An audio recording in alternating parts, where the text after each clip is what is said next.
یهودی ها، مسیحیان، مشرکان مکه که بیشتر این سه گروه و چهارمین گروه منافقین بودن، ولی یهود و نصارا یک گروه هستند، اهل کتاب. خب یهودی ها، مسیحیان، مشرکین. منافقین هم یا یهود بودن یا مشرک بودند، فرق نمیکنه. منافق از ته دل بیشتر یهودی بودند.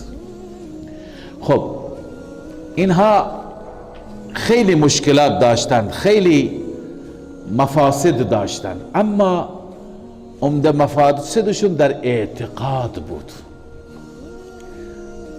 در عقیده بود. یهودی ها به گاو ارادت خاصی داشتند. وقتی که دیدن که قومی گوساله دارد و اعتکاف نشسته، اونجا نگفتن یا موسی اجعل لنا الها کما لهم آلهه؟ بعدا موسی علیه السلام ناراحت شد. بعدا این تمنای دل اونها را سامری بدبخت برآورده کرد. سامری از زیورالات برایشون مجسمه گوساله درست کرد. همه شروع کردند به عبادتش و یک محبت خاصی داشتند با گوساله. و اشرب فی قلوبهم العجل بکفرهم. الله می فرماید به سبب کفر در ریشه های دل اونها محبت چی بود؟ گوساله بود. محبت گوساله در اعماق قلب اونها بود. و نه تنها یهود، بلکه مشرکین مکه هم به نوعی به گاو اعتقاد داشتند، به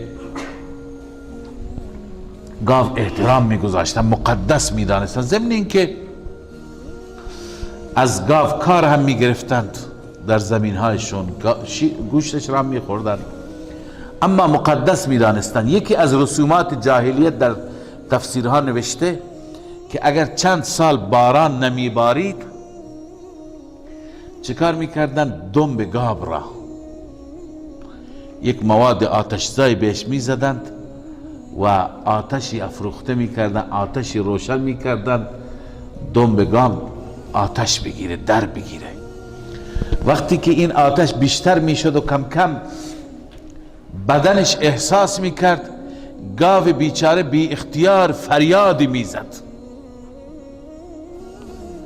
اونا معتقد بودن وقتی که این فریاد بزند رحمت خدا به جوش میاد و باران میبارد. تا زمانی که این صدا از گاو بیرون نشه باران نمیاد. لذا یکی از رسومات بدبختانه اونها این بود.